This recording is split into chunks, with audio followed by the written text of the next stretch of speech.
10 hari pasca MPR kembali memilih Soeharto sebagai presiden di periodenya yang kelima, Prabowo Subianto, sang menantu yang sebelumnya menjabat sebagai Komandan Jenderal Kopassus, diangkat menjadi Panglima Komando Cadangan Strategis Angkatan Darat pada 20 Maret 1998. Karir Prabowo di militer bisa dibilang sangat moncer, apalagi setelah dirinya meminang Siti Hedianti alias Titik Soeharto sebagai istri. Berawal masuk ABRI pada 1974 hingga bertugas di berbagai misi sulit seperti pembebasan sandera OPM hingga turut beraksi di Timur Timur saat menjadi prajurit Kopassus. Lebih dari 24 tahun berkarir di militer hingga memperoleh bintang 3, Prabowo yang sudah menjadi Letnan Jenderal dan Pangkostrat itu harus menghadapi kenyataan pahit saat sang mertua digoncang ketidakpuasan rakyat yang menuntut reformasi. Sehari setelah Soeharto mengundurkan diri pada 21 Mei 1998, B.J. Habibie yang naik menggantikan Soeharto meminta Prabowo untuk tak lagi menjadi Pangkostrat. Keputusan besar itu diambil Habibie setelah mendengar laporan dari Panglima ABRI, Jenderal Wiranto, mengenai pergerakan pasukan secara besar-besaran menuju Jakarta di bawah kendali Prabowo. Dalam sudut pandang Habibie, pengarahan pasukan itu mengindikasikan adanya upaya intimidasi hingga memunculkan isu kudeta. Sedangkan Prabowo beralasan ia mengarahkan pasukan untuk mengamankan situasi dan menjaga keselamatan Presiden. Prabowo yang tidak terima dengan pencopotan ini bertemu dengan Habibie di Istana Negara meminta agar dirinya tetap menjadi Pangkostrat. Sempat terjadi perdebatan panas, namun Habibie tetap pada pendiriannya mencopot Prabowo dari jabatan Pangkostrat. Setelah dicopot dari jabatannya, Prabowo dikirim ke Bandung menjadi Komandan Sekolah Staf dan Komando ABRI. Pada 3 Agustus 1998, Wiranto selaku Pangap membentuk Dewan Kehormatan Perwira atau DKP untuk menyelidiki keterlibatan perwira Kopassus dalam penculikan aktivis 98, termasuk Prabowo. Dewan Kehormatan Perwira terdiri dari 7 perwira TNI seperti Letjen Fahru Rozi, Letjen Susilo Bambang Yudhoyono, Letjen Agung Gumelar, dan lain-lain. Dalam prosesnya, DKP memastikan keterlibatan Prabowo dalam penculikan aktivis saat masih menjabat sebagai Danjen Kopassus melalui Tim Mawar. Tim Mawar adalah satgas yang terdiri dari 11 anak buah Prabowo yang menjadi dalang dari operasi penculikan para aktivis pro-demokrasi antara tahun 97 hingga 98. Tim Mawar setidaknya menangkap 22 aktivis, 9 diantaranya berhasil dipulangkan, sementara 13 lainnya berstatus hilang hingga kini, salah satunya Wiji Tukul. Karena hal ini, anggota Tim Mawar kemudian diadili di Mahkamah Militer dan mendapat hukuman penjara hingga dipecat dari TNI. Lantas, bagaimana dengan Prabowo? This is a public knowledge that 11 members of the Special Forces, Kopassus, already arrested by the military police. And of course, it must be, the command have to take responsibility. So it's a natural that Prabowo have to be investigated. Dugaan penculikan aktivis dan berbagai pelanggaran norma-norma kemiliteran membuat DKP akhirnya memutuskan untuk mengusulkan pemberhentian Prabowo melalui surat keputusan tertanggal 21 Agustus 1998. Terhadap Letnan Jenderal TNI Prabowo Subianto diakhiri masa dinasnya dalam Angkatan Bersenjata Republik Indonesia. Tentu tidak menutup kemungkinan untuk dilanjutkan ke Mahkamah Militer jika dalam proses persidangan Mahkamah Militer terhadap 10 anggota terperiksa yang lain nyata-nyata membuktikan cara itu. DKP awalnya ingin menggunakan kata pemecatan pada putusannya, namun mempertimbangkan status Prabowo sebagai menantu dari Soeharto, DKP akhirnya menggunakan kata pemberhentian dari Dinas Keprajuritan. 3 bulan kemudian, 20 November 1998, Habibie selaku presiden menekan keputusan presiden tentang pemberhentian Prabowo dari Dinas Keprajuritan ABRI. Yang menarik dari keputusan ini adalah Prabowo diberhentikan secara hormat. Mungkin kita bertanya-tanya, mengapa Prabowo diberhentikan secara hormat alih-alih dipecat? Ini terjadi karena Prabowo tidak pernah diseret ke pengadilan. Prabowo tidak pernah dibawa ke meja hijau untuk memberikan kesaksian atau mempertanggungjawabkan perbuatannya. Itulah mengapa hingga saat ini pelanggaran HAM yang dilakukan oleh Prabowo hanya berupa dugaan dan tudingan karena tidak adanya kekuatan hukum yang tetap. Sejak kasus penghilangan orang ini ada yang dihukum. Pertama dari Special Force ya.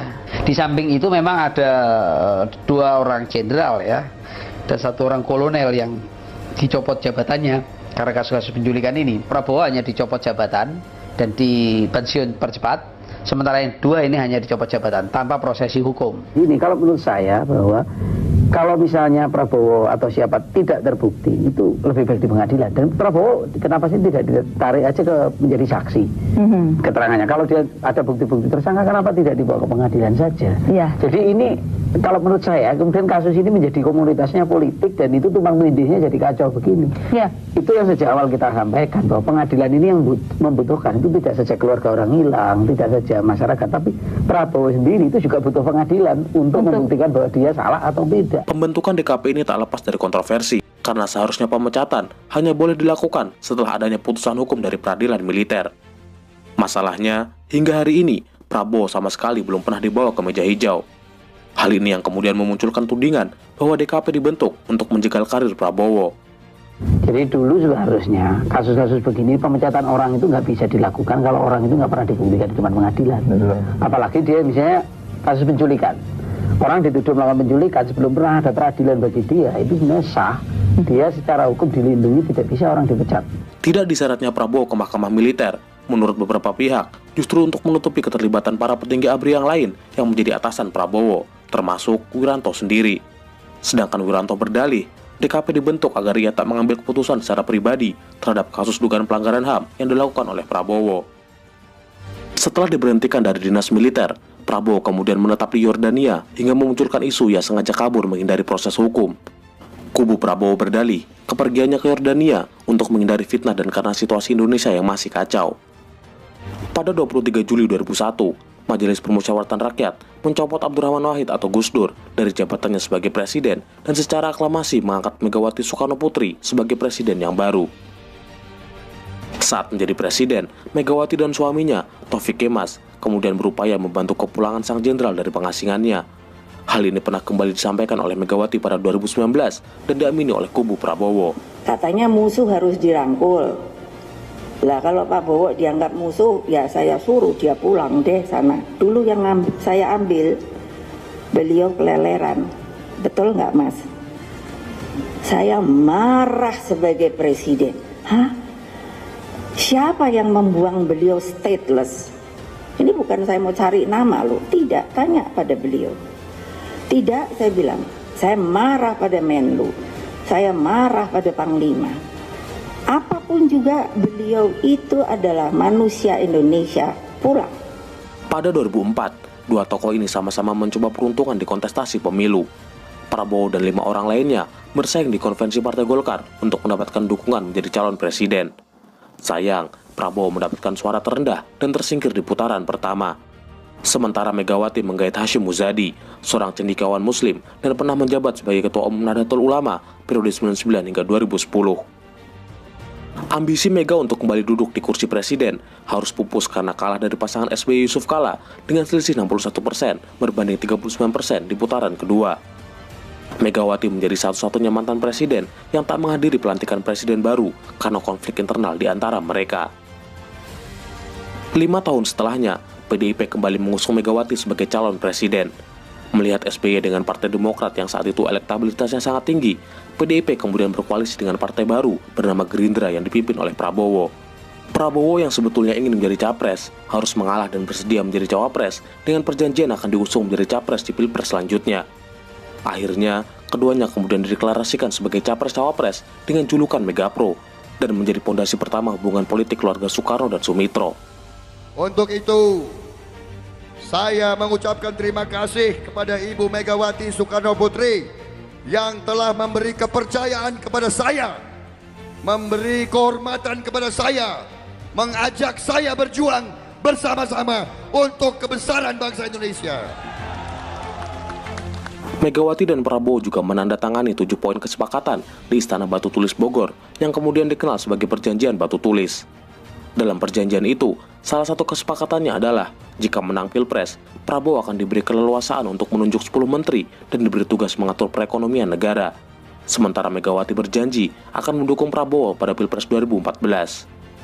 Pada Pilpres 2009, Mega Prabowo berhadapan dengan SBY Budiono dan Yusuf Kala Wiranto. Namun, dua ketum partai ini harus menerima kekalahan karena hanya mampu meraup 27% suara. Kekalahan di 2009 tak membuat keduanya berhenti berkoalisi. Megawati dan Prabowo berpartisipasi dalam Pilgub Jakarta 2012 dengan mengusung pasangan Joko Widodo dan Basuki Cahayapurnama alias Ahok. Jokowi Ahok tanpa kesulitan berarti mampu memenangkan suara dan sukses menjadi gubernur Jakarta. Tingginya elektabilitas Jokowi saat itu mulai dilirik oleh PDIP untuk diusung sebagai capres di 2014. Di sisi lain, Prabowo yang juga ingin kembali maju sebagai capres menagih janjinya kepada Megawati dan PDIP terkait dukungan capres seperti yang telah dijanjikan di perjanjian batu tulis. Alih-alih menepati janji ke Prabowo, Mega dan PDIP kekeh mendukung Jokowi.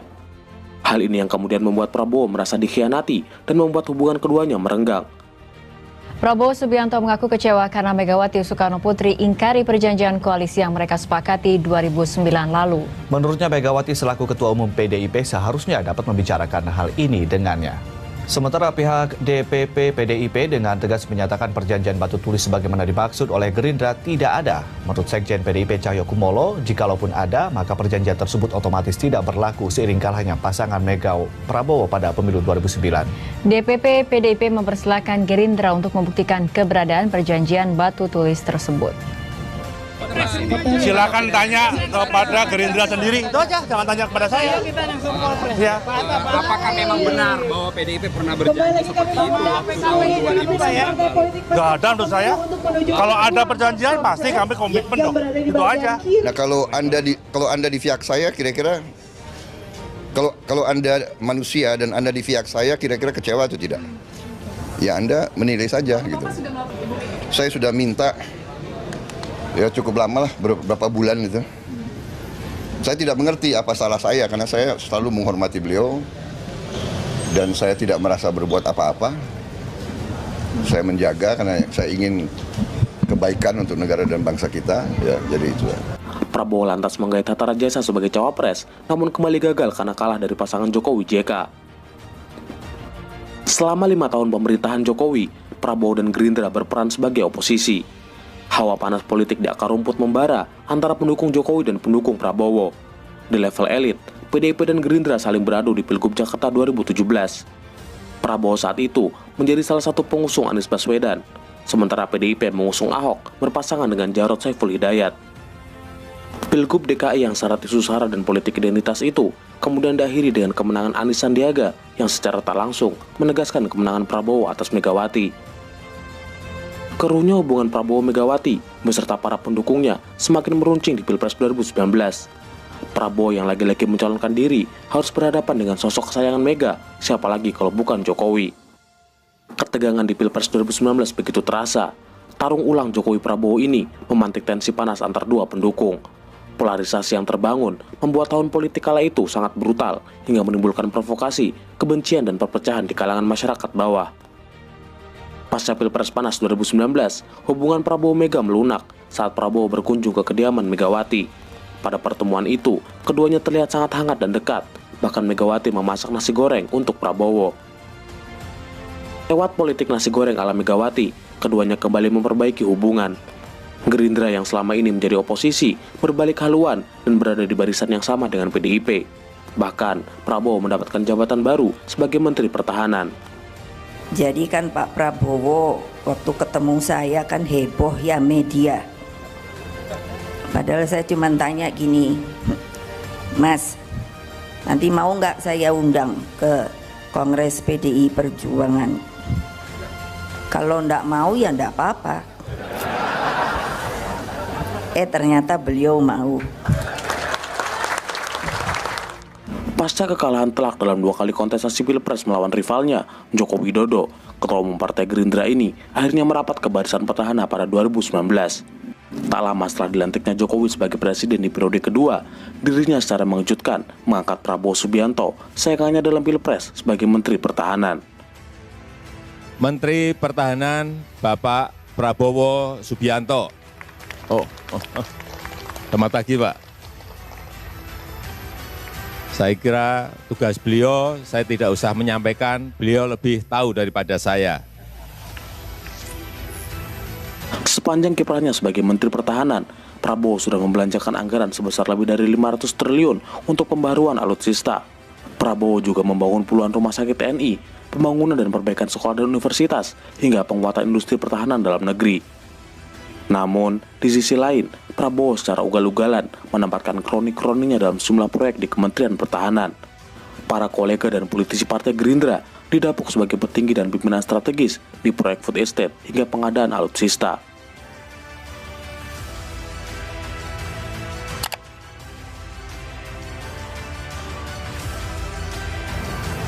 Kita tahu FAO memperingatkan potensi terjadinya krisis pangan. Hati-hati mengenai ini. Pandemi COVID memunculkan ketakutan baru, yaitu krisis pangan. Menyusul peringatan kelangkaan bahan pangan yang diungkapkan Organisasi Pangan dan Pertanian pada 2020, Jokowi menunjuk Prabowo Subianto untuk memimpin proyek lumbung pangan nasional di Kalimantan Tengah. Dalam hal ini, Prabowo bekerja sama dengan Kementerian Pertanian, Kementerian PUPR, serta mendapat dukungan penuh dari Gubernur Kalimantan Tengah. Proyek food estate di Kalimantan Tengah adalah bagian dari program strategis nasional yang dicanangkan oleh pemerintah pusat. Pemerintah berencana membangun lumbung pangan di Sumatera, Kalimantan, Nusa Tenggara hingga Papua dengan anggaran lebih dari 1,5 triliun. Di Kalimantan Tengah sendiri, proyek ini awalnya menempati lahan potensial seluas 20.000 hektar di Kabupaten Kapuas dan 10.000 hektar di Kabupaten Pulang Pisau. Pada 2022, total luas pengembangan food estate sudah mencapai 62.455 hektar. Proyek food estate sejak awal sudah banyak mendapat kritik dan sorotan tajam dari berbagai kalangan. Kegagalan dua presiden sebelumnya dalam membangun lumbung pangan seharusnya menjadi pertimbangan pemerintah dalam pelaksanaan proyek besar ini. Benar saja, investigasi Tempo bersama DGCO Project menyebut pembukaan hutan untuk lahan food estate mengakibatkan pelepasan emisi karbon, banjir, hingga hilangnya habitat orangutan. Tak hanya itu, penelusuran BBC, Pantau Gambut, dan Wahli Kalteng menyebut proyek food estate singkong seluas 600 hektar di Kabupaten Gunung Mas mangkrak dan menghasilkan umbi singkong yang tak layak panen. Tak hanya menimbulkan masalah lingkungan, proyek food estate juga disebut menjadi bancakan bagi para kolega Prabowo. Dalam pengerjaannya, Kementerian Pertahanan bermitra dengan sebuah perusahaan bernama PT Agroindustri Nasional atau Agrinas yang didominasi oleh pejabat Kemenhan, politisi Partai Gerindra, hingga purnawirawan TNI. PT Agrinas dibentuk pada 3 April 2020 dengan pemegang saham terbesar dimiliki oleh Yayasan Pengembangan Potensi Sumber Daya Pertahanan, sebuah yayasan milik Kementerian Pertahanan. Komisaris utama dipegang oleh Wahyu Sakti Trenggono yang juga menjabat sebagai Wakil Menteri Pertahanan, tapi kemudian mundur dari jabatannya setelah ditunjuk Jokowi sebagai Menteri Kelautan dan Perikanan. Jajaran komisaris lainnya yang masuk dalam lingkaran purnawirawan dan politisi Partai Gerindra adalah Sugiono, anggota Dewan Pembina Partai Gerindra sekaligus Wakil Ketua Komisi 1 DPR RI, Prasetyo Hadi, anggota Komisi DPR RI dari fraksi Gerindra, Sudaryono, Wasekjen Partai Gerindra, dan Haryadin Mahardika, mantan jubir Prabowo Sandi. Ada pula nama-nama seperti Eko Jalmo, Nugroho Widyotomo, Surya Dharma, dan Purwoko Bakti. Jajaran direksi juga diisi oleh nama-nama pengurus partai dan tim sukses Prabowo pada Pilpres 2019. Sebut saja Rauf Purnama, anggota Dewan Pakar Gerindra, Dirgayuza Setiawan, mantan Ketua Bidang Media Sosial dan Informasi Publik di PP Partai Gerindra, Simon Alesius Mantiri, anggota Dewan Partai Gerindra. Ada juga nama Mahesa Muksin, Glory Harimas Sihombing, Handoko Pujakesuma, dan Arif Karyadi Yuswandi. Meski sempat dibantah, tapi keterlibatan Agrinas di food estate Gunung Mas justru termuat dalam situs Kedutaan Besar Korea Selatan. Agrinas menawarkan proposal investasi food estate kepada pemerintah Korea Selatan. Dalam proposal itu, Agrinas mengklaim sebagai perusahaan Kementerian Pertahanan yang memberikan laporan langsung pada Prabowo Subianto. Dalam proposal, Agrinas tak hanya menawarkan perkebunan singkong di Gunung Mas, mereka juga mengklaim memiliki 12 lokasi lain di 8 provinsi dengan luas masing-masing sekitar 30.000 hektar. Tak hanya kebun singkong di Gunung Mas, PT Agrinas juga terlibat skandal ekspor benih lobster. Pada 2020, Menteri Kelautan dan Perikanan saat itu, sekaligus politisi Partai Gerindra, Edi Prabowo, membatalkan larangan ekspor benih lobster dan memberikan izin ekspor kepada 4 perusahaan yang terkoneksi dengan Partai Gerindra. Salah satunya adalah Agrinas, yang sebenarnya tidak punya pengalaman terkait industri lobster. Akibat skandal itu, Edi Prabowo ditangkap KPK dan didakwa menerima suap sebesar 25,7 miliar terkait pembatalan larangan ekspor benih lobster dan divonis 5 tahun penjara. Mahkamah Agung memotong hukuman mantan Menteri Kelautan dan Perikanan Edi Prabowo menjadi 5 tahun penjara dari awalnya 9 tahun. Alasannya, pelaku korupsi ini memiliki kinerja baik saat masih menjabat sebagai menteri. Saudara, Kementerian Pertahanan berencana menganggarkan dana 1,7 kuadriliun rupiah untuk pembelian alat utama sistem senjata. Pada 2021, sebuah dokumen rancangan peraturan presiden tentang pemenuhan kebutuhan Alpal-Hankam atau alat peralatan pertahanan dan keamanan tahun 2020-2024 tersebar. Dalam dokumen itu disebutkan, rencana modernisasi alutsista membutuhkan dana hingga 1.760 triliun. Salah satu yang disorot adalah nama sebuah perusahaan bernama PT Teknologi Militer Indonesia atau PT TMI. PT TMI adalah perusahaan swasta nasional berstatus perseroan tertutup yang didirikan pada 14 Agustus 2020. Perusahaan ini ditunjuk menjadi perusahaan yang mengurusi pengadaan alutsista oleh Kementerian Pertahanan. Masalahnya, sejumlah teman dekat Prabowo disebut-sebut menempati jabatan strategis. Komisaris utama dari PT TMI adalah Glenny Khairupan. Di jajaran komisaris ada nama Judi Magio Yusuf, Nugroho Widyotomo, dan Anggara K. Prabowo. Di jajaran direksi ada Harsu Santo sebagai direktur utama, dan setidaknya ada 3 direktur, yaitu Satrio Dimas Aditya, Tony Setiabudi Husodo, dan Wicaksana Aji. Nama-nama tersebut diketahui adalah orang dekat Prabowo.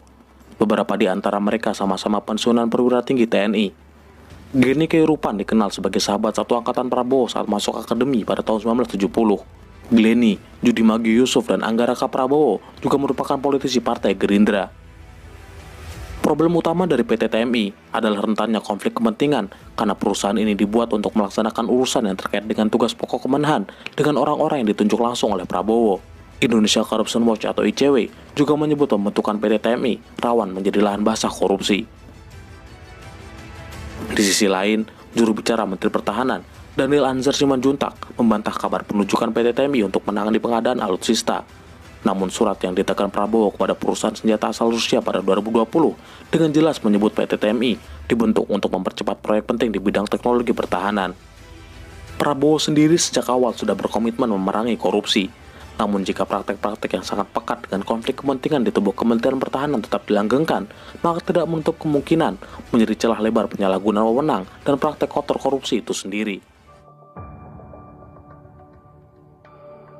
Calon Presiden nomor urut 2, Prabowo Subianto dan Gibran Rakabuming diusung oleh banyak partai, dari Gerindra, Golkar, PAN, Demokrat, PBB, hingga PSI. Tak bisa dipungkiri, pengaruh endorsement Jokowi, dukungan koalisi, jaringan relawan hingga pendanaan kampanye yang masif membuat elektabilitas Prabowo Gibran hampir selalu unggul meski dibayang-bayangi isu dinasti politik dan polemik putusan MK. Tim kampanye nasional Prabowo Gibran juga memiliki line-up pengusaha dan konglomerat paling mentereng di antara semua capres. Termasuk di antaranya adalah konglomerat yang memiliki tambang batubara dan energi. Menurut laporan jaringan advokasi tambang, paslon ini setidaknya terafiliasi dengan para konglomerat pemilik perusahaan tambang, khususnya batubara, yang masuk dalam tim pemenangan maupun pendukung. Mereka adalah Hasyim Joyadikusumo, Abu Rizal Bakri, Bahlil Lahadalia, Luhut Binsar Panjaitan, Pandu Pratyasahrir, Erlangga Hartarto, Yusril Iza Mahendra, Wisnu Wardana, Maher Al-Gadri, Rosan Roslani, Hatta Rajasa, Erwin Aksa, Ludwig Paulus, Erick Thohir, hingga Garibaldi Thohir. Berbeda dengan dua paslon lain, Prabowo menjadi satu-satunya capres yang punya bisnis di sektor industri ekstraktif. Jejaring bisnis yang dimilikinya membuat Prabowo menjadi capres terkaya dengan kekayaan mencapai 2 triliun. Perusahaan pertama Prabowo adalah Nusantara Energi. Perusahaan yang membawahi sekitar 17 perusahaan ini bergerak di bidang tambang batubara, kelapa sawit, hingga perkebunan. Sahamnya dimiliki oleh Prabowo dan dikendalikan oleh anak dan kolega-koleganya yang kemudian bergabung ke dalam tim kampanye nasional.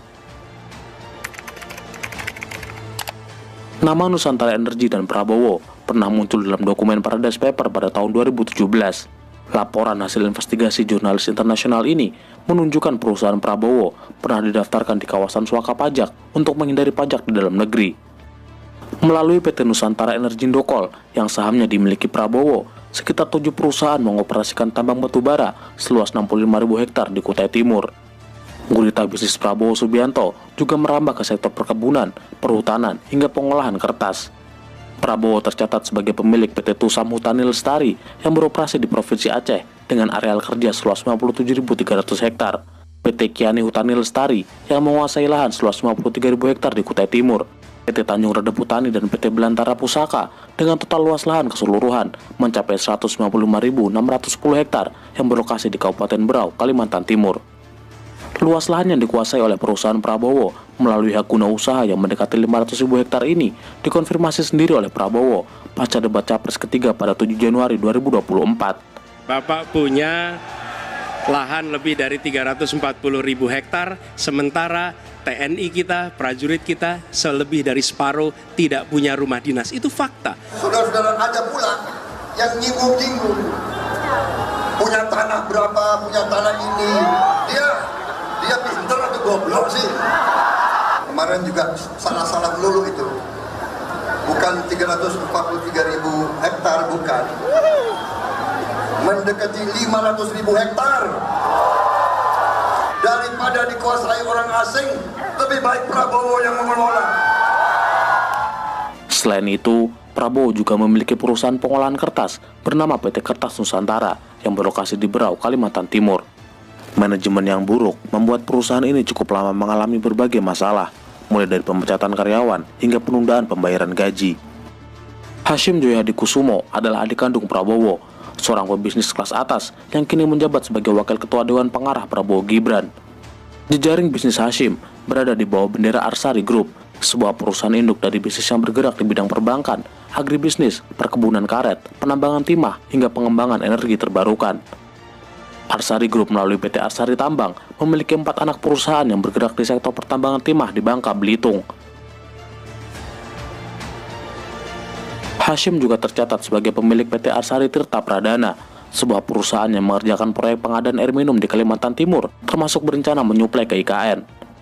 Konglomerat yang sempat memiliki ladang minyak di Azerbaijan dan Kazakhstan ini pernah dinobatkan sebagai orang terkaya ke-40 di Indonesia dengan kekayaan mencapai 10,4 triliun pada 2020. Abu Rizal Bakri adalah politisi senior Partai Golkar dan salah satu konglomerat Indonesia. Melalui bendera Bakri Group, bisnisnya menggurita dari pertambangan, migas, properti, media, hingga telekomunikasi. Meski sudah tak mengurus langsung perusahaan, kendali Bakri Group masih dipegang oleh anak-anak dan keluarga dekat Abu Rizal. Abu Rizal Bakri dikenal sebagai salah satu raja media di Indonesia melalui Visi Media Asia yang membawahi TV One dan beberapa media lainnya. Di sektor pertambangan batu bara, Bakri Group melalui Bumi Resources memiliki sejumlah anak perusahaan yang menambang di beberapa lokasi, yaitu PT Kaltim Primakol, PT Arutmin Indonesia, dan PT Pendopo Energi Batubara. Bumi Resources sendiri menjadi salah satu produsen batubara terbesar di Indonesia dengan produksi sebesar 70 hingga 75 juta ton pada 2022. PT Kaltim Primakol memiliki konsesi tambang seluas 84.900 hektar di Kutai Timur. PT Kaltim Primakol juga menjadi salah satu perusahaan penghasil lubang tambang terbanyak, yaitu sekitar 43.500 titik lubang.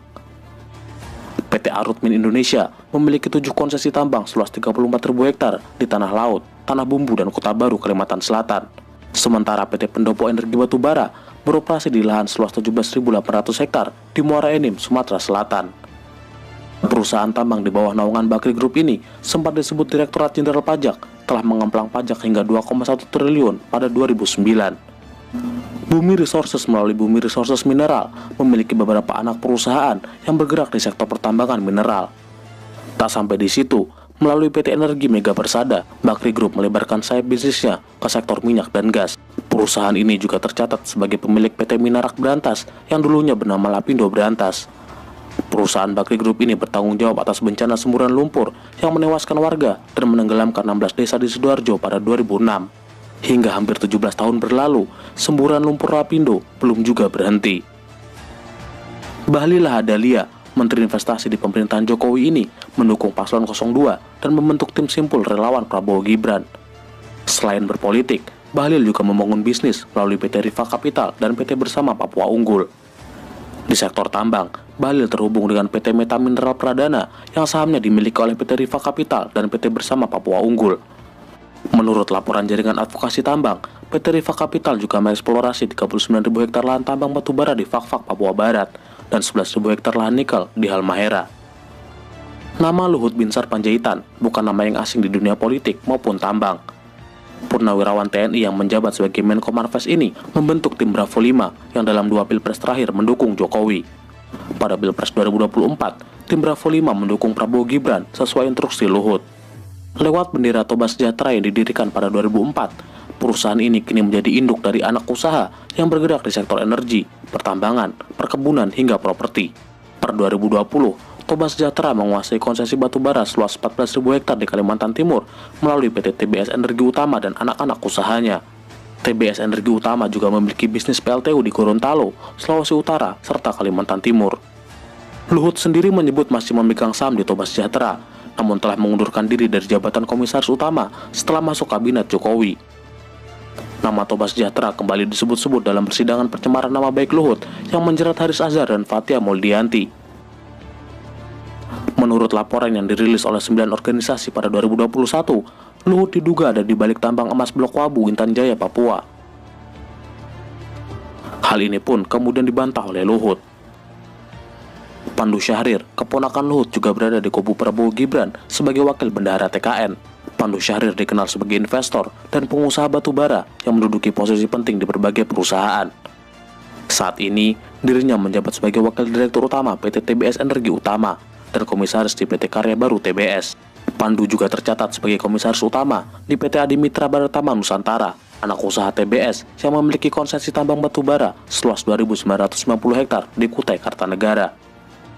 Erlangga Hartarto, Ketua Umum Partai Golkar ini, didapuk sebagai Ketua Dewan Pengarah TKN.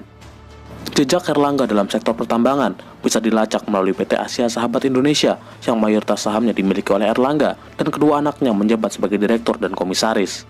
PT Asia Sahabat Indonesia memiliki 2 tambang zirkon dengan total luas konsesi mencapai 10.000 hektar yang beroperasi di Kapuas, Kalimantan Tengah. Bisnis keluarga Erlangga juga terafiliasi ke PT Bara Hanyu Kapuas dan PT Kapuas Bara Utama, 2 perusahaan tambang batubara yang beroperasi di Kapuas, Kalimantan Tengah. Yusril Iza Mahendra, seorang advokat dan ketua umum PBB, dipercaya sebagai kuasa hukum Prabowo Gibran. Di samping menjadi politisi, Yusril juga menjabat sebagai komisaris utama PT Indobara Nusantara Jaya yang 2 anak usahanya, PT Marwan Putra dan PT Bara Bumi Kertanegara, menambang batubara di Kutai Kartanegara, Kalimantan Timur. Wakil Ketua TKN Prabowo Gibran, Wisnu Wardana, yang pernah menjabat sebagai CEO PT Indika Energy, memiliki perusahaan pengolahan kelapa sawit bernama PT Teladan Prima Argo yang beroperasi di beberapa wilayah di Kalimantan Timur.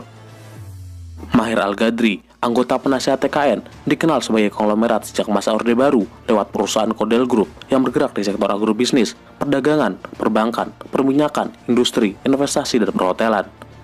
Nama Mahir Al-Gadri pernah muncul dalam laporan Paradise Paper. Mahir bersama Mami Soeharto disebut sebagai pimpinan dan pemilik perusahaan Spike South Sumatera yang didaftarkan di wilayah Swaka Pajak.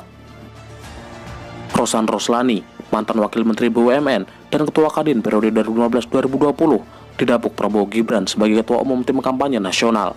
Rosan pernah menjabat di posisi penting perusahaan milik keluarga Bakri. Rosan pernah menjadi Presiden Komisaris di Bumi Resources. Ia juga pernah menjabat sebagai komisaris di PT Arutmin Indonesia dan komisaris PT Kaltim Primakol, serta Presiden Direktur PT Brokol Energi.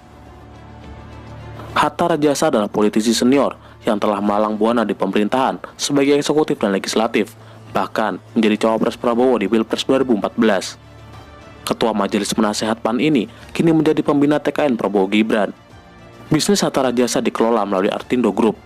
PT Artindo memiliki 2 anak usaha, yaitu PT Artasia Cipta Pratama yang memiliki konsesi batubara seluas 5.900 hektar di Kalimantan Tengah dan PT Artadaya Kolindo yang mengerjakan eksplorasi, pertambangan hingga perdagangan batubara.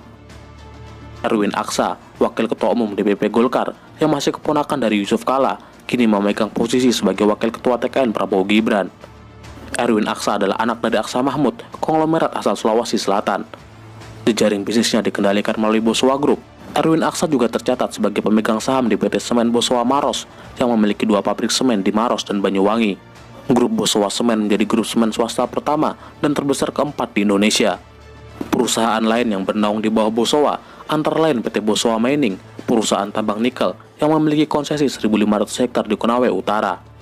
Di sektor batubara, ada PT Madani Citra Mandiri dengan konsesi seluas 5.000 hektar di Kabupaten Kutai Kartanegara.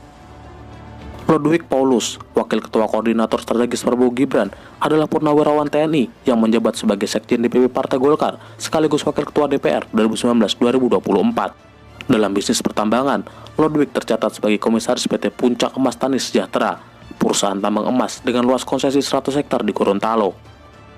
Pada Pilpres 2024, Menteri BUMN Erick Thohir dengan tegas menyatakan dukungannya ke paslon 02 meski tak masuk dalam struktur TKN. Erick Thohir termasuk bos media melalui bendera Mahaka yang menaungi Republika, Jak TV dan beberapa stasiun radio. Pada Januari 2024, Garibaldi Thohir menyatakan dukungannya kepada pasangan Prabowo Gibran. Dirinya bahkan mengklaim sepertiga penyumbang perekonomian Indonesia siap membantu memenangkan pasangan ini. Walau pernyataan itu kemudian dibantah beberapa pihak.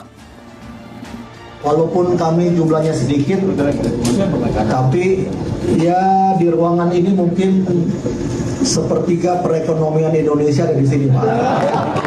Jadi kalau mereka ada Victor tadi, you name it, Pak. Dari mulai Jarum Group, Sampurna Group, Adaro Group, siapa lagi? Pokoknya grup-grup semua, Pak. Izin Bapak, terima kasih atas kehadirannya yang luar biasa. Ini membuat semangat kita, Pak, untuk tadi ya sekali putaran.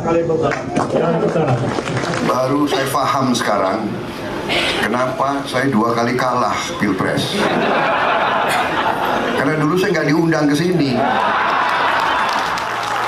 Garibaldi Thohir atau Boy Thohir adalah nama yang sangat terkenal di dunia usaha. Kakak Erick Thohir ini masuk sebagai orang terkaya ke-17 Indonesia pada 2023 dengan kekayaan mencapai 51 triliun. Sumber kekayaan terbesar Boy Thohir berasal dari PT Adaro Energi.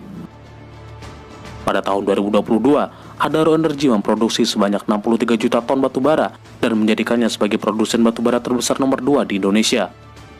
Anak usaha Adaro Energi seperti PT Adaro Indonesia, PT Mustika Indah Permai, dan PT Adaro Energi Mineral beroperasi di beberapa wilayah Indonesia untuk mengeruk batu bara.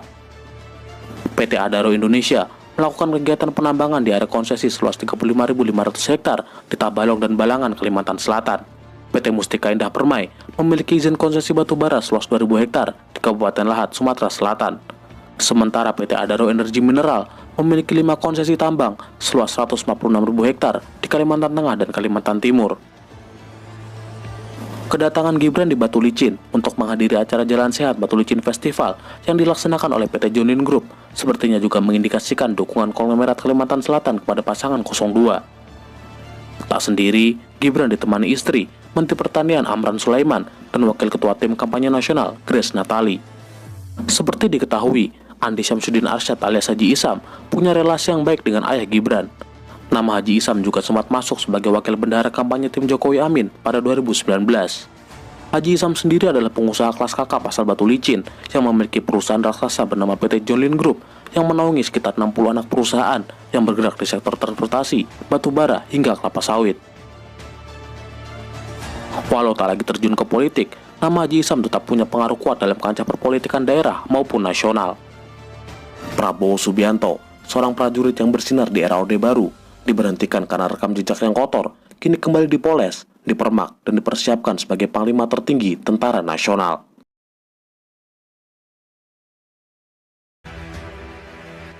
Presiden Jokowi menjadi satu dari 2 presiden di era reformasi yang mampu mempertahankan kekuasaan selama 2 periode. Awal kemunculan Jokowi dirayakan sebagai kelahiran pemimpin yang menyentuh dan membela kaum bawah. Citra yang dibangun Jokowi sebagai Presiden Wong Cilik menguatkan pengaruh dan posisinya sebagai sosok yang dicintai rakyat. Sayangnya, di periode kedua, manuver Jokowi merestui keluarganya terjun ke panggung politik, mencederai citranya sendiri. Jokowi yang dianggap jauh dari dinasti politik dan oligarki, kini mulai membangun dinastinya sendiri. Kesuksesan Jokowi menapaki karir politik di daerah membuat PDIP melirik Jokowi sebagai capres pada 2014. Elektabilitas Jokowi yang begitu tinggi bahkan membuat PDIP melanggar janjinya kepada Prabowo yang sudah dijanjikan akan diusung sebagai capres. Jokowi menjadi salah satu kader PDIP dengan perjalanan politik paling mulus. Sisi humanis dan kesederhanaan menjadi kunci Jokowi untuk meningkatkan elektabilitas dan menggait simpati masyarakat. Lewat PDIP sebagai kendaraan politiknya, Jokowi selalu menang dalam kontestasi pemilu, dari Pilkada Solo, Pilkada Jakarta, hingga 2 kali Pilpres. Terpilihnya Jokowi di periode pertama dirayakan sebagai kemenangan rakyat. Jokowi dianggap sebagai presiden yang jauh dari kata kaku, dingin dan penuh protokoler. Saat itu, keluarga Jokowi juga jauh dari dunia politik dan lebih sibuk berbisnis. Namun, semuanya berubah saat Jokowi terpilih kembali di periode kedua. Anak-anak dan keluarga dekatnya beramai-ramai terjun ke politik, sebuah ranah yang dulu tak pernah dilirik. 1 bulan sebelum sang ayah dilantik sebagai presiden di periode kedua, anak pertama Jokowi, Gibran Rakebuming Raka, mendaftar sebagai kader PDIP pada 23 September 2019. Padahal, dalam beberapa kesempatan, Gibran kerap kali menyebut bahwa dirinya tak tertarik masuk politik. Salah nggak kemudian publik memperkirakan bahwa Mas Gibran juga nggak jauh-jauh dari sana? Atau Mas Gibran sudah berjanji tidak akan sama sekali menyentuh politik? Ya nggak tahu. Saya kan orangnya selalu pengen mencoba sesuatu yang baru. Tapi untuk saat ini kalau politik sih enggak. Nggak menarik atau nggak sekarang? Ya, masih nggak menarik untuk saya. Iya, kalau tertarik politik atau enggak ya jujur aja saya tertarik, tapi tidak sekarang. Ya karena itu tadi bisa menyentuh orang banyak. Kapan jadi? Melihatnya kapan? Maksud ketertarikan itu ada dalam jangka waktu 5 tahun, 10 tahun? Oh enggak, mungkin lebih. Mungkin 20 tahun lagi mungkin. 20 tahun lagi? Baru setahun menjadi kader, PDIP memilih Gibran sebagai calon wali kota Solo. Pencalonan putra sulung Jokowi ini sempat menjadi polemik di internal partai karena PDIP Solo telah lebih dulu mengusung pasangan Ahmad Purnomo dan Teguh Prakosa. Tak menyerah, Gibran kemudian melakukan beberapa manuver. Dirinya menjalin komunikasi intens dengan petinggi PDIP. Gibran bahkan berangkat ke Jakarta menemui Ketua Umum PDIP Megawati Soekarnoputri. Pertemuan ini dinilai sebagai cara Gibran mendapatkan restu sang Ketua Umum untuk bersaing di Pilkada Solo. Setelah berbagai pertemuan dengan para senior PDIP, Gibran diarahkan untuk mendaftar lewat PDIP Jawa Tengah. Manuver dan lobi politik Gibran sukses meruntuhkan dominasi Purnomo Teguh yang lebih dulu dicalonkan oleh PDIP Solo. Purnomo harus merelakan kesempatannya untuk melaju di Pilkada lantaran elit PDIP lebih memilih memberikan rekomendasi bagi Gibran untuk maju dalam pemilihan wali kota berpasangan dengan Teguh Prakosa. Dipilihnya Gibran ketimbang Purnomo tentu tak lepas dari pengaruhnya sebagai anak presiden. Purnomo mengakui bahwa Jokowi memanggil dirinya ke istana dan memberitahu jika yang mendapatkan rekomendasi bukan dirinya, melainkan sang anak. Besarnya dukungan partai politik kepada pasangan Gibran Teguh hampir membuat mereka menjadi calon tunggal. Hingga kemudian muncul seorang penjahit dan ketua RW bernama Bagio Wahyono dan Efek Suparjo yang mendaftarkan diri lewat jalur independen. Seolah tak menemui kesulitan yang berarti, pasangan Gibran Teguh menang telak dengan perolehan suara sebesar 86,53%. 2 tahun pasca dilantiknya Jokowi, sang anak turut naik ke tampuk kekuasaan dan menjadi titik awal berdirinya dinasti politik sang presiden. Jokowi menjadi satu-satunya presiden yang anaknya menjabat sebagai wali kota sepanjang sejarah Republik ini. Saudara, setelah kemarin putra sulung Presiden Joko Widodo mendaftar ke DPD PDI Perjuangan sebagai bakal calon wali kota Solo, hari ini menantu Presiden Bobi Afif Nasution mendatangi kantor DPC Partai Golkar Medan untuk mendaftarkan diri sebagai bakal calon wali kota Medan. Ratusan kilometer dari Solo, menantu Jokowi, Bobi Nasution yang baru setahun menjadi kader PDIP, juga diusung sebagai calon wali kota Medan di Pilkada 2020. Sama seperti Gibran, pencalonan Bobi memantik polemik lantaran tidak punya pengalaman dalam politik. Bobi sebelumnya dikenal sebagai pengusaha di berbagai sektor bisnis seperti properti, kuliner, hingga tambang nikel. Bobi adalah anak dari Erwin Nasution, mantan Direktur Utama PT Perkebunan Nusantara. Kakaknya, Inge Amalia Nasution, menjabat anggota DPR di Sumatera Utara 2014-2019. Paman-paman Bobi juga menduduki jabatan di eksekutif dan legislatif. Dahlan Hasan Nasution pernah menjabat sebagai Bupati Mayandiling Natal 2016-2021. Heri Luntong Siregar menjabat sebagai anggota DPR RI 2009-2014, sementara Doli Sinomba Siregar menjabat sebagai anggota DPRD Sumatera Utara 2014-2019 dan pernah mencalonkan diri sebagai calon Bupati Tapanuli Selatan. Pada Pilkada 2020, pasangan Bobi Aulia Rahman yang diusung koalisi gemuk 8 partai menang 53,5%, mengalahkan pasangan rivalnya Ahyar Nasution Salman Al-Farisi. Majunya Gibran dan Bobi sebagai kepala daerah memunculkan stigma adanya keinginan keluarga Jokowi membangun dinasti politik. Dalam hal ini, Jokowi bisa saja berkilah, keikutsertaan anak dan menantunya dalam pilkada adalah hak warga negara dan tak melanggar aturan. Namun, tak bisa dipungkiri ketika keluarga seorang presiden mencalonkan diri, mereka akan mendapatkan keuntungan dan kemudahan dibandingkan kandidat yang lain. Terkait istilah dinasti politik seperti apa? Ya, itu kan masyarakat yang menilai, dan dalam pemilihan pun baik itu di pilkada, di pilihan wali kota, pilihan bupati, pilihan gubernur, pilihan presiden, itu semuanya yang memilih itu rakyat. Yang menentukan itu rakyat, yang mencoblos itu juga rakyat. Bukan kita, bukan elit, bukan partai. Ya itulah demokrasi. Pada perayaan HUT PDIP ke-50, Megawati mengatakan bahwa Jokowi bukanlah apa-apa tanpa PDIP. Perkataan Megawati itu disambut tepuk tangan ribuan kader yang hadir, sementara Jokowi hanya menanggapinya dengan senyuman. Pak Jokowi itu udah ngono lho, mentang-mentang. Lah iya, padahal Pak Jokowi kalau nggak ada PDI Perjuangan juga, aduh kasihan dah.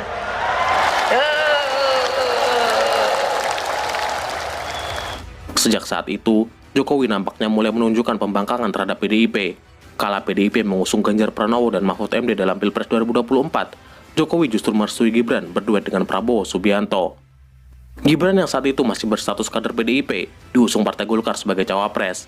Hal ini membuat Gibran tak lagi dianggap sebagai kader PDIP. Jokowi yang mendukung anaknya juga tak lagi dianggap sebagai kader PDIP. Sedangkan Bobi Nasution dipecat PDIP karena terang-terangan mendukung Prabowo Gibran. Tindakan keluarga Jokowi yang bertentangan dengan PDIP ini seolah ingin menunjukkan bahwa Jokowi tak lagi bisa disetir oleh partai dan punya pengaruh kuat dalam perpolitikan nasional. Penetapan Gibran sebagai cawapres sempat terbentur oleh Undang-Undang Nomor 7 Tahun 2017 terkait usia minimal calon presiden dan calon wakil presiden. Aturan itu mengatur bahwa capres dan cawapres harus berusia minimal 40 tahun, sementara Gibran saat itu masih berusia 36 tahun. Pada November 2023, MK yang dipimpin oleh Anwar Usman, yang tidak lain adalah paman Gibran, meloloskan satu aturan baru, di mana seseorang yang berusia di bawah 40 tahun boleh maju dalam Pilpres, asalkan pernah terpilih lewat pemilu, termasuk kepala daerah. Upaya ini dianggap banyak pihak sebagai cara mengakali mekanisme demokrasi untuk memuluskan Gibran yang sejak awal digadang-gadang sebagai pendamping Prabowo. Keputusan yang dianggap menguntungkan dinasti politik Jokowi ini kemudian dinyatakan sebagai pelanggaran etika oleh Majelis Kehormatan Mahkamah Konstitusi, yang berujung pada pencopotan Anwar Usman dari jabatan Ketua MK. Belum selesai kehebohan pencalonan Gibran sebagai cawapres, putra kedua Jokowi, Kaisang Pangarep, yang sebelumnya tak pernah melirik politik, tiba-tiba mengumumkan untuk bergabung dengan Partai Solidaritas Indonesia. Baru 2 hari bergabung, Kaisang langsung diangkat menjadi Ketua Umum PSI pada 25 September 2023. Pada 10 Mei 2024, Mahkamah Agung mengubah batas usia calon gubernur dan wakil gubernur dari yang semula minimal berusia 30 tahun terhitung sejak penetapan pasangan menjadi usia 30 tahun terhitung setelah pelantikan pasangan terpilih. Mahkamah Agung yang mengabulkan uji materi batas usia calon kepala daerah menuai sorotan. Putusan ini dinilai syarat akan muatan politis khususnya jelang pendaftaran pilkada. Lalu untuk siapakah putusan ini? Putusan ini diduga menjadi karpet merah bagi Kaisang untuk maju di Pilkada 2024. Karena jika mengacu pada aturan yang lama, Kaisang tak bisa ikut Pilkada karena usianya belum genap 30 tahun saat penetapan paslon pada September 2024. 4 bulan berselang, tepatnya 20 Agustus 2024, Mahkamah Konstitusi menganulir putusan MA terkait batasan umur. Hal ini membuat Kaisang tak lagi berpeluang untuk maju di Pilkada 2024. Sehari setelah itu, Menteri Hukum dan HAM, Supratman Andi, yang baru dilantik 2 hari sebelumnya oleh Jokowi menggantikan Yasona Lauli, melaksanakan pembahasan revisi RUU Pilkada bersama Badan Legislatif DPR. Revisi ini dianggap beberapa pihak bertentangan dengan putusan MK. Revisi ini juga menyulut penolakan dan aksi besar-besaran masyarakat, termasuk mahasiswa di berbagai daerah, karena dilaksanakan secara terburu-buru dan terkesan hanya sebagai upaya memuluskan langkah Kaisang di Pilkada. Sehari setelahnya, DPR akhirnya membatalkan pengesahan RUU Pilkada karena tidak memenuhi quorum dan menyebut putusan MK lah yang berlaku untuk pendaftaran Pilkada mendatang. Tidak kurang dari 5 tahun, keluarga Jokowi sukses menempati pos-pos strategis di pemerintahan. Gibran terpilih sebagai Wakil Presiden 2024-2029, Kaisang menjabat Ketua Umum PSI, Bobi menjabat Wali Kota Medan, dan siap bertarung di Pilkada Sumatera Utara 2024. Anwar Usman yang masih menjadi Hakim MK, sementara beberapa keponakan dan sepupu Jokowi juga duduk di jajaran perusahaan BUMN. Seperti Sigit Udiawan yang menjabat sebagai Komisaris Independen PT BNI, Bagaskara Arif sebagai Manajer Non-Government Relation di PT Pertamina, dan Joko Priambodo yang menjabat Direktur Pemasaran dan Operasi Patra Logistik, anak usaha PT Pertamina. Di tengah krisis konstitusional di tanah air, putra dan menantu Jokowi sedang dalam perjalanan mewah ke Amerika Serikat menggunakan jet pribadi yang terdaftar atas nama sebuah perusahaan yang berpusat di Singapura. Pelesiran yang diumbar ke jagat media sosial ini memantik polemik tentang dugaan gratifikasi yang dilakukan oleh keluarga presiden. Lebih jauh, lingkaran dan jejaring bisnis anak-anak dan menantu Jokowi yang tersebar dari kuliner hingga klub sepak bola juga kembali ditelisik. Sederet konglomerat diketahui berada di balik ekspansi bisnis Gibran dan Kaisang. Sayang, beragam bisnis yang mendapat suntikan modal ratusan miliar itu begitu rapuh tak mampu bersaing dan berujung pada kegagalan. Pesawat jet dengan nomor registrasi N588SE yang membawa 8 penumpang termasuk Kaisang Pangarep dan istrinya, Erina Gudono, melakukan perjalanan panjang dari Halim Perdana Kusuma, Jakarta Timur menuju Amerika Serikat. Pesawat mewah itu diduga dimiliki oleh Garena Online, anak usaha Sea Group, perusahaan asal Singapura yang didirikan oleh beberapa taipan tajir, yaitu Kang Ye, Lee Xiaotong, dan David Chen. Sea Group mendominasi Asia Tenggara lewat layanan e-commerce, game hingga keuangan. Perusahaan ini menaungi 3 anak usaha, yaitu Garena, Shopee, dan Simani. Tidak kurang dari 5 tahun, ekspansi bisnis Sea Group menyasar kota Solo, yang saat itu dipimpin oleh Gibran Rakabuming selaku wali kota Solo sekaligus putra sulung Presiden Jokowi. Dimulai pada 2021, Shopee membuka kampus UMKM dan mendirikan kantor baru di Solo.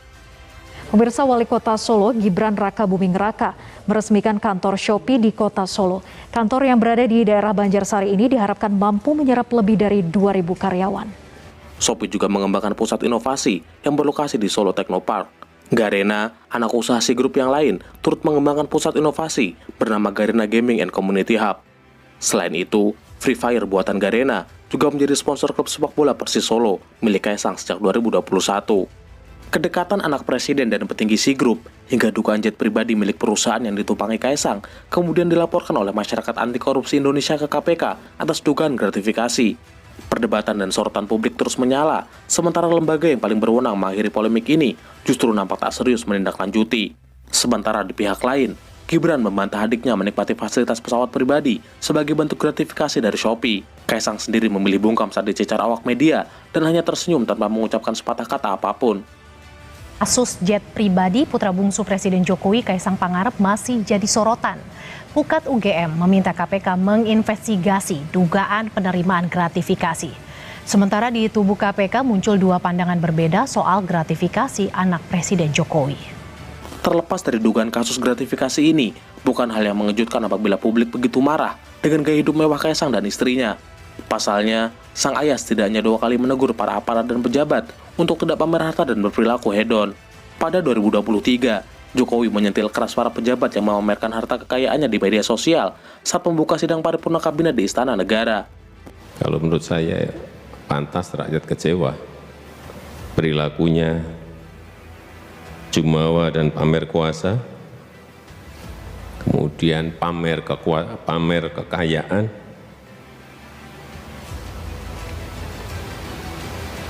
hedonis. Setahun sebelumnya, Jokowi juga menyenggol para pejabat Polri untuk tidak bermewah-mewahan saat memberikan arahan kepada jajaran kepolisian di Istana Merdeka. Ingatkan masalah gaya hidup. Jangan gagah-gagahan karena merasa punya mobil bagus atau motor gede yang bagus. Hati-hati, hati-hati. Saya ingatkan hati-hati. Kedekatan 2 anak presiden dengan para konglomerat bukan kali ini saja terjadi. Kelindan bisnis Gibran dan Kaisang juga tidak luput dari sokongan dan pendanaan dari para pengusaha kelas atas. Berbeda dengan sang ayah yang berbisnis di bidang furnitur, Gibran Rakabuming dan Kaisang lebih dikenal sebagai pengusaha bisnis kuliner. Pada 2010, Gibran memulai usaha catering bernama Cili Pari. Pada 2015 dan 2017, kakak adik ini mendirikan Markobar dan Sang Pisang. Setidaknya, Gibran dan Kaisang telah memiliki 24 perusahaan hingga tahun 2022. Pada 2016, Jokowi yang berniat membangun 1000 startup lokal berkunjung ke kantor Plug and Play, perusahaan akselerator startup yang berpusat di California, Amerika Serikat. Dalam kunjungan itu, Jokowi meminta perusahaan tersebut untuk berinvestasi di Indonesia. Berbulan-bulan kemudian, Gandhi Sulistianto, anggota Dewan Pertimbangan Presiden yang saat itu masih menjabat sebagai direktur di Sinarmas Group, membuat perusahaan patungan bernama PT GAN Inovasi Solusindo atau GK Plug and Play Indonesia. Kerjasama antara Plug and Play dan GAN Capital, perusahaan milik Gandhi yang dijalankan oleh kedua anaknya, Antoni Pradipta dan Edwin Prasetya. Direktur utama Plug and Play Indonesia adalah Wesley Harjono, yang tak lain adalah menantu dari Gandhi. 3 tahun kemudian, perusahaan patungan ini menyuntikkan dana fantastis untuk jaringan bisnis Gibran dan Kaisang bernama PT Harapan Bangsa Kita atau GK Hebat. Perusahaan ini menjadi induk dari Sang Pisang, Yang Ayam, Ternak Kopi, dan lain-lain, serta menjalin kemitraan bisnis dengan para pelaku UMKM. GK Hebat sendiri merupakan kongsi dari 3 perusahaan, yaitu PT Siap Selalu Mas milik Gibran dan Kaisang, PT Wadah Masa Depan yang terafiliasi dengan keluarga Gandhi, dan PT Gema Wahana Jaya milik keluarga Theodor Permadi Rahmat, pendiri Triputra Group, dan salah satu orang terkaya di Indonesia. Selain Plug and Play Indonesia, kucuran modal mengucur dari perusahaan Alpha GWC Ventures untuk bisnis rintisan Gibran dan Kaisang. Alpha GWC Ventures adalah perusahaan penyertaan modal yang didirikan oleh Jeffrey Ju, Welongko Wijaya, dan Chandra Chan. Selama 4 tahun berturut-turut, perusahaan ini diketahui rajin menggelontorkan dana untuk bisnis anak presiden. Pada 2019, Alpha GWC memberikan pendanaan perdana senilai 71 miliar untuk usaha minuman milik Gibran bernama Gula. Setahun berikutnya, bisnis kuliner Mangkoku yang dikelola oleh Kaisang, Gibran, Arnold Purnomo, dan Randi Kartadinata kembali mendapatkan modal. Alpha GWC menyuntikkan dana sekitar 30 miliar pada 2020. Pada 2022, Alpha GWC Ventures bersama MTech dan Cakra Ventures lagi-lagi menyuntikkan dana segar untuk Mangkoku senilai 107 miliar. Derasnya modal dari perusahaan Ventura ini sempat membuat aktivis sekaligus dosen bernama Ubedillah Badrun melaporkan relasi bisnis dua anak Jokowi yang menurutnya berpotensi memunculkan dugaan pencucian uang pada 2022. Dua putra Presiden Joko Widodo, Gibran Rakabuming Raka dan Kaisang Pangarep dilaporkan ke KPK. Mereka dilaporkan terkait dugaan korupsi dan tindak pidana pencucian uang. Laporan ini tidak ditindaklanjuti karena KPK tidak menemukan unsur pidana dalam laporan yang dibuat Ubedillah. Meski telah mendapatkan suntikan dana jumbo, tak semua bisnis adik kakak ini berjalan lancar. Beberapa di antaranya telah bangkrut dan tak lagi beroperasi. Sisanya seperti Sang Pisang, masih bertahan namun sangat sepi pembeli dan terancam bangkrut. Selain bisnis kuliner, Kaisang melebarkan sayap ke bisnis saham. Berawal dari pertemanannya dengan Kevin Hendrawan, keduanya menggandeng Samuel Sekuritas, mengembangkan platform belanja dan belajar saham bernama Saham Rakyat. Pada 2022, Kaisang memborong saham PT Pancamitra Multi Perdana, sebuah perusahaan makanan beku berbasis udang. Total saham yang dibeli Kaisang sekitar 8%, sekitar 92,2 miliar. Pada tahun yang sama, Kaisang juga membeli 40% saham klub sepak bola Persis Solo. 30% dibeli oleh Kevin Nugroho, Direktur PT Plevia Makmur Abadi, sementara 20% lainnya dibeli Menteri BUMN Erick Thohir. Kepemilikan saham ini membuat Kaisang duduk sebagai Direktur Utama Persis Solo, Kevin sebagai Direktur Operasional, sedangkan Erick Thohir menempatkan anaknya, Mahindra Thohir, sebagai Presiden Komisaris. Semenjak Erick Thohir menjabat sebagai Ketua Umum PSSI, dirinya dan anaknya mundur dan melepaskan saham Persis Solo. Kaisang juga diketahui menjadi pemegang saham sekaligus komisaris di Rans Entertainment, sebuah perusahaan hiburan milik Raffi Ahmad dan Nagita Slavina pada 2021. Selain dua anak Jokowi, menantunya, Bobi Nasution yang saat ini menjabat sebagai Wali Kota Medan dan siap maju sebagai calon Gubernur Sumatera Utara, juga berlatar belakang pengusaha. Bobi memulai karir bisnis di bidang properti pada 2011. Pada 2016, Bobi bergabung dengan perusahaan properti bernama Take Group. Ia ditunjuk sebagai Direktur Pemasaran dan memegang saham sekitar 10-20%. Bobi juga pernah menjalankan beberapa bisnis kedai kopi, seperti Veteran Cafe, Kopi Jolo, dan Kedai Rakyat. Kedai Rakyat sendiri merupakan bisnis kedai kopi, kolaborasi antara Bobi, Kaisang, dan Gibran yang didirikan pada 2018. Selain itu, Bobi Nasution pernah tercatat sebagai komisaris PT Wirasena Cipta Reswara dan memiliki saham senilai 9,3 miliar. Perusahaan ini mengerjakan proyek rumah bersubsidi di Kabupaten Sukabumi, Jawa Barat. Perusahaan ini juga memperluas ekspansi ke sektor tambang dengan menanam saham senilai 5,7 miliar di PT Sambas Mineral Mining. PT Sambas Mineral Mining menjalankan bisnis tambang nikel di Konawe, Sulawesi Tenggara. Pada 2023, aktivitas bongkar muat yang dilakukan oleh terminal khusus milik PT Sambang Mineral Mining diduga telah melanggar dan tidak memiliki perizinan pemanfaatan ruang laut. Pada 2019, Wakil Ketua KPK saat itu, Laude Syarif, menyebut PT Sambas termasuk salah satu perusahaan di Konawe yang kerap mengakali peraturan dan merugikan daerah. Tuduhan ini kemudian dibantah oleh pihak perusahaan. Dalam sidang kasus korupsi mantan Gubernur Maluku Utara Abdul Ghani Kasuba, nama Bobi dan istrinya, Kahiyang Ayu yang merupakan anak kedua Jokowi, muncul dan diduga memiliki izin usaha pertambangan di Maluku Utara. Jaringan advokasi tambang menduga keterlibatan Kahiyang dan Bobi yang disebut sebagai Blok Medan ini lewat PT Privan Lestari milik Michael Cahyadi, anak dari Robi Cahyadi, pengusaha asal Solo. PT Privan Lestari mengantongi izin pengelolaan tambang di Wato-Wato, Kecamatan Mabah, Halmahera Timur, seluas 4.900 hektar pada 2018.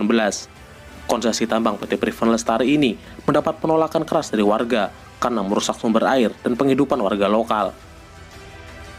Gibran dan Kaisang juga pernah diwarisi perusahaan furnitur milik Jokowi bernama PT Rakabu Sejahtera. Sedangkan pemilik saham lainnya adalah PT Toba Sejahtera, perusahaan yang didirikan oleh Menko Marves, Luhut Binsar Panjaitan. Luhut sendiri menyebut masih memegang saham di Toba Sejahtera, namun telah mengundurkan diri dari jabatan di perusahaan setelah masuk kabinet Jokowi. Komisi Pemberantasan Korupsi menyebut ada peran adik ipar Presiden Jokowi dalam kasus dugaan suap pejabat Ditjen Pajak oleh Direktur PT Eka Prima Ekspor Indonesia.